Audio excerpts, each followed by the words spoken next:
What's up, Berkey? How's Turkey today?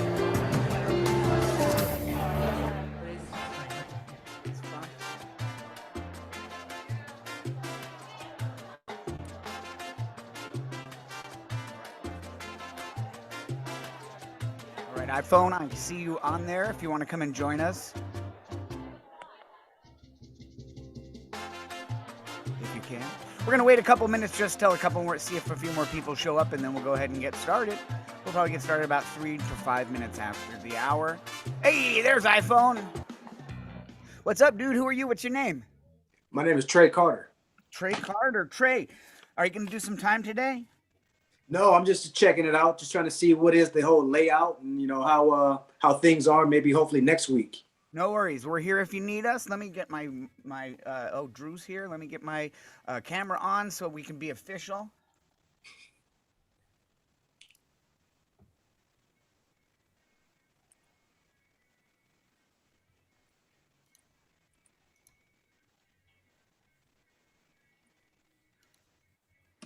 All right. Hey, what's happening, Drew? How are you, buddy?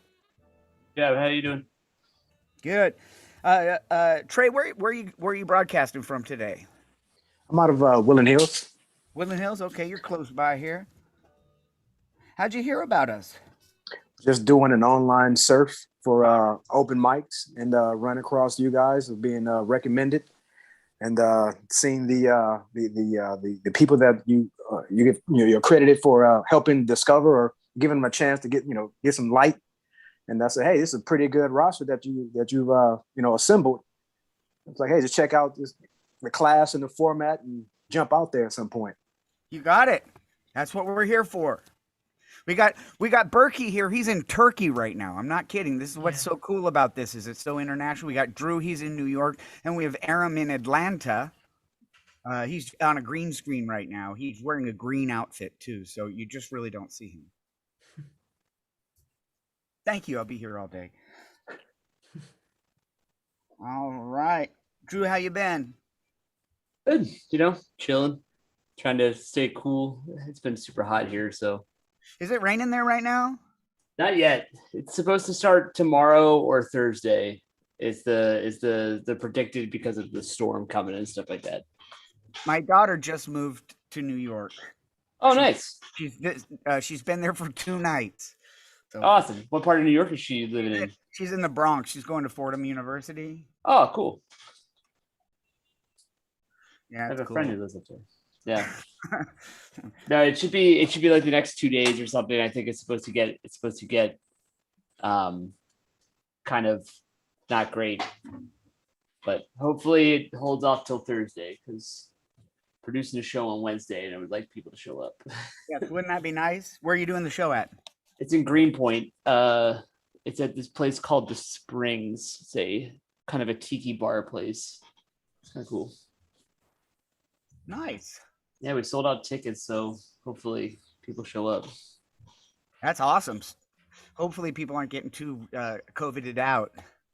Yeah. New New York is not in the South. You're probably all right. Aram is total COVID territory. He probably needs a full gas mask, like the army kind.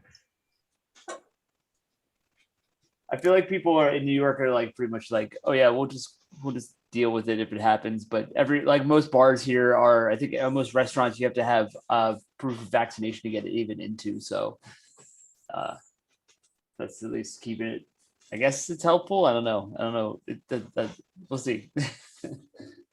All right, we're going to go ahead and get the show started today. Our order is going to go Berkey, then Drew. Aram, if you want to perform, I know you're at work right now. You can perform too.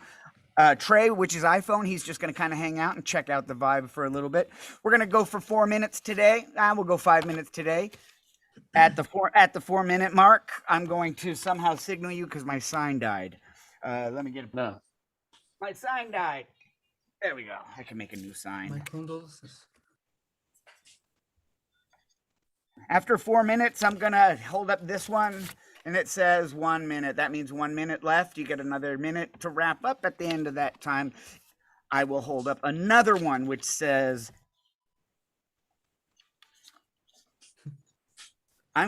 today the word I'm going to use is done. Okay.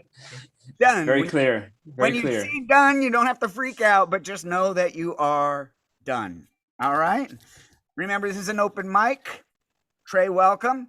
If something resembles a joke, let air out. All right. Here we go. Let's get this freaking thing started, man.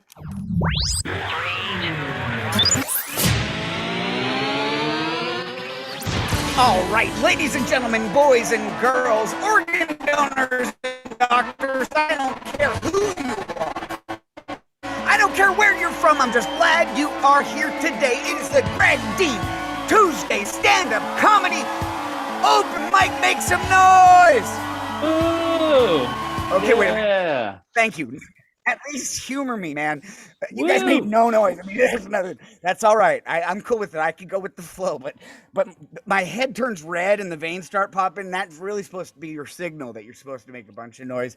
Welcome. I'm Kevin Comstock. I'm the host. I'm also a teacher at Greg Dean. If you haven't checked out the Greg Dean stuff, Trey, just look up Greg Dean stand-up comedy on the internet. We got a lot of classes and different workshops coming up. Check it out. It is time for our first performer. Ladies and gentlemen, he's the first human being to walk on Mars. He's a psychic tarot card reader, and he's a mentor for the elderly. Ladies and gentlemen, put your hands together from Turkey. It's Berkey!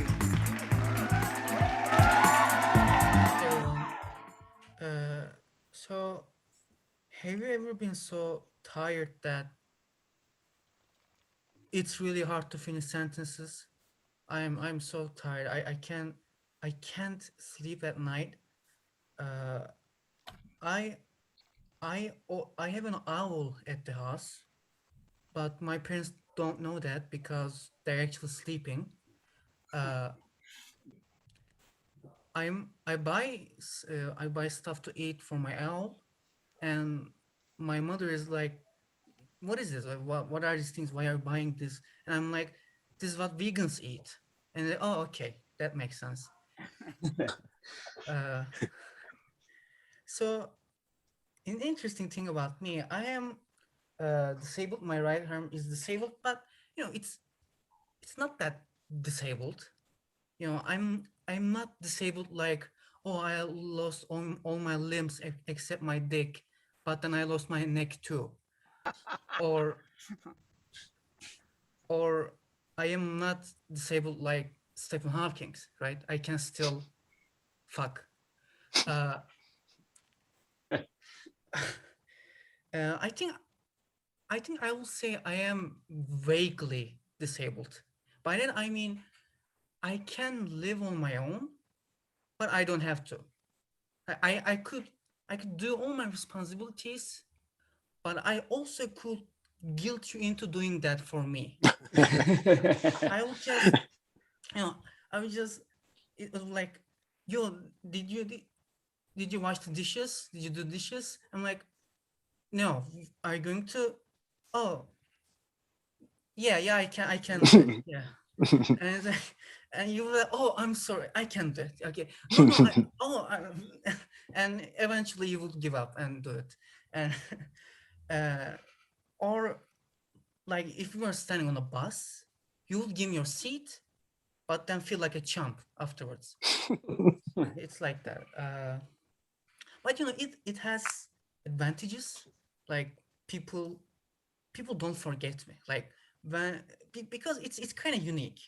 It's a unique thing. So like when someone I know approaches me across the street, it's like they see my face. They don't know what that is, but then they get lower and, oh, okay, I know this guy. They are like that because not many people can say, oh, I'm sorry, I have a lot of friends with weird arms. Which one were you? They can say that. And yeah, yeah, people check me out like people I don't know check me out like I'm a really hot girl. But I'm not expecting, but it's for the exact opposite of the reason. Because no one sees me and goes, oh shit. Instead they go like, oh shit. Oh. yeah, so I've been trying to uh close it with getting fit. Like I'm trying to work out, so like I have a nice body except my arm. But I'm trying to work out in how in the home, which is awkward. I can't do it because it's too narrow. Like, do you see this mirror? That's not perspective. It's really that close. I can't move, and my body is like, you know, you shouldn't be working out at home. Home is not a place to get fit. It's the place to get fat. So I'm trying to listen to it because it's my body. Uh, yeah. Okay, that's my time. Thank you. Quick ending right there. Berkey, your stuff's coming along nicely. More and more jokes every time I see you, man. Good job. That was fun.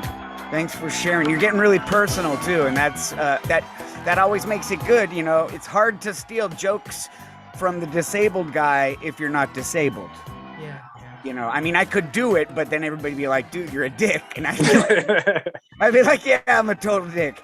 Okay, so you got a unique thing. Thanks for that, Berkey. Berkey from Turkey, ladies and gentlemen. All right, I'm going to bring up our closer for the night.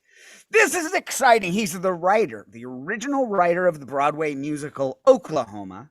He's an expert in roofing and has 7 toes on 1 foot. Ladies and gentlemen, from New York City, put your hands together for Drew Beekler.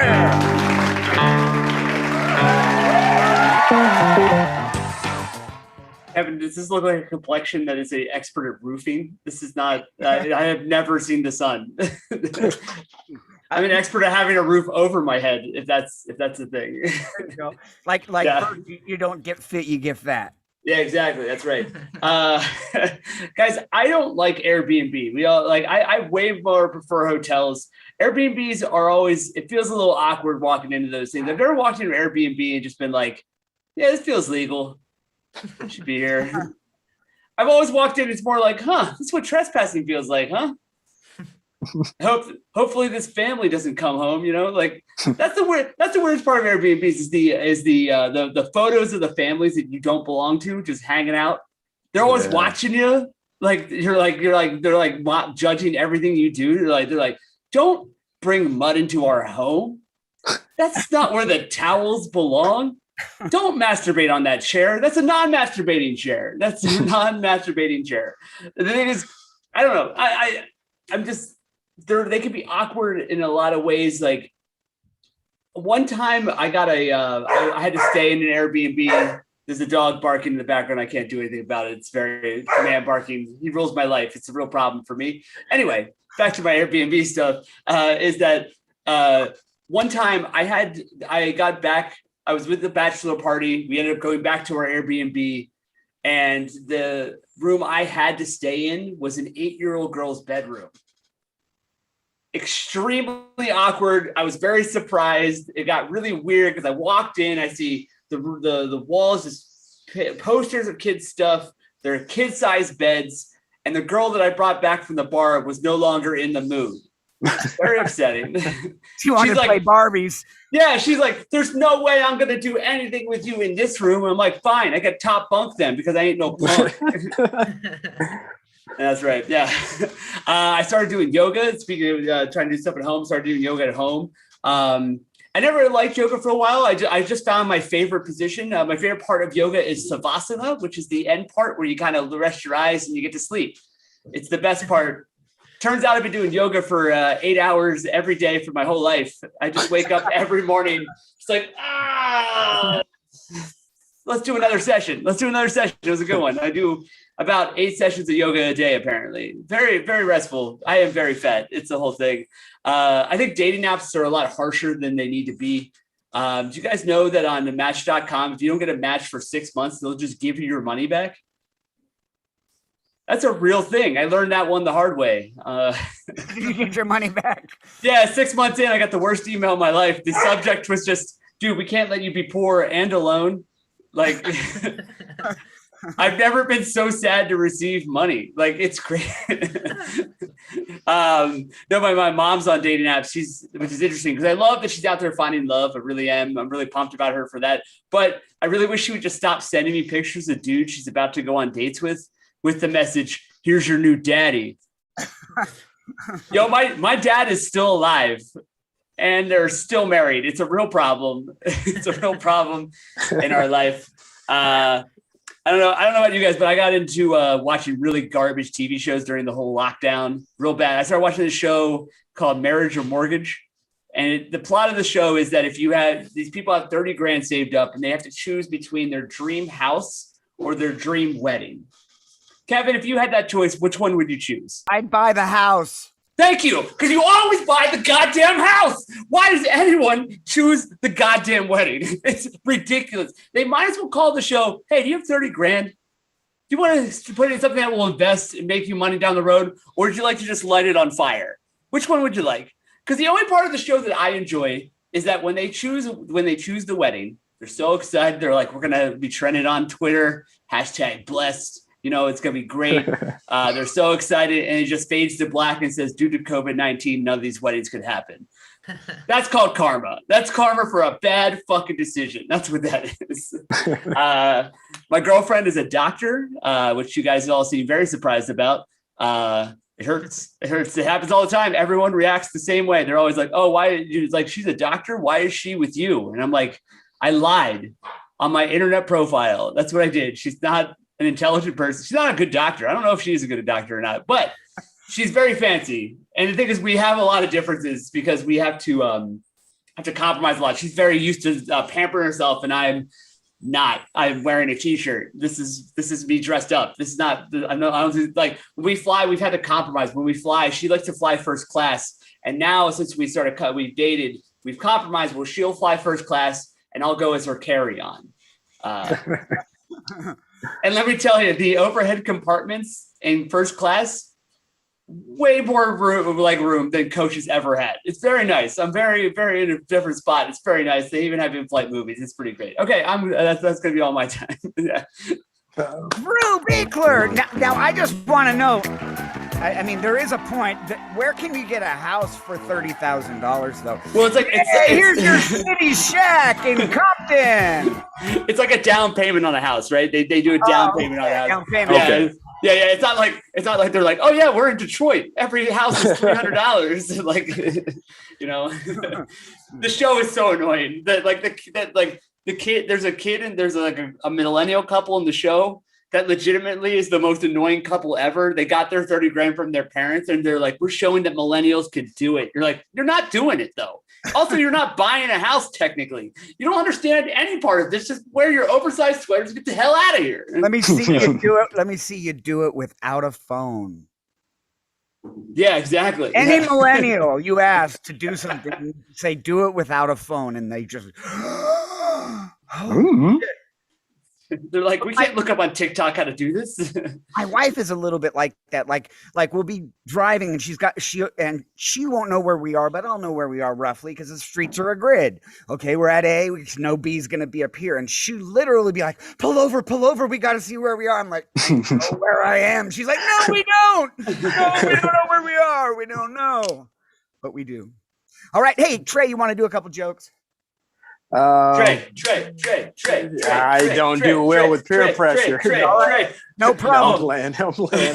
Yeah, I can throw something out there. Do a couple, man. We're like a family environment here, man. We support comedy. You can't do anything wrong. Comedy's scary. Just do a couple jokes and like. Yeah. You know, I don't know if you guys can tell or not, but you know, times are changing.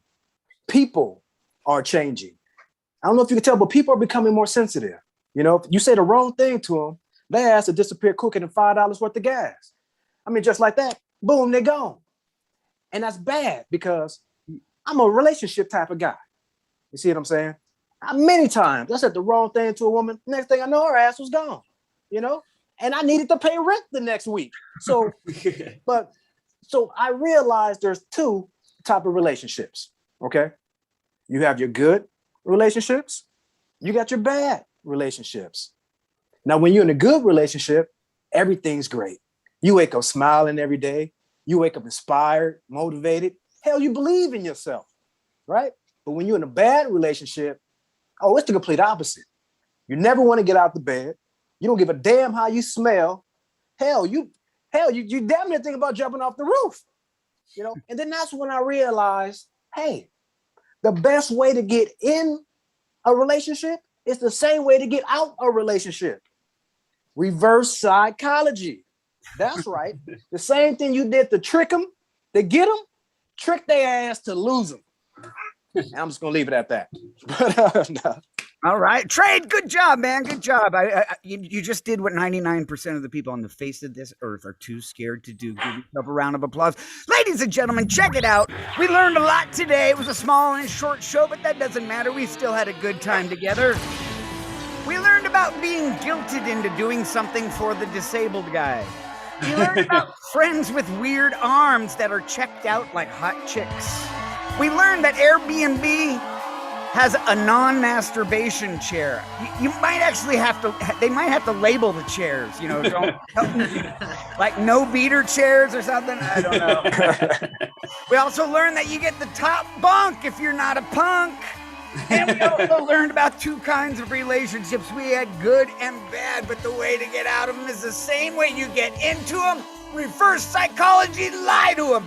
Ladies and gentlemen, let's have a round of applause for Berkey, Drew, Trey, Aram as an audience member, and I'm Kevin Comstock. I have enjoyed every second of this. We hope to see you back here next week. All right, remember this. Don't drink and drive unless you have a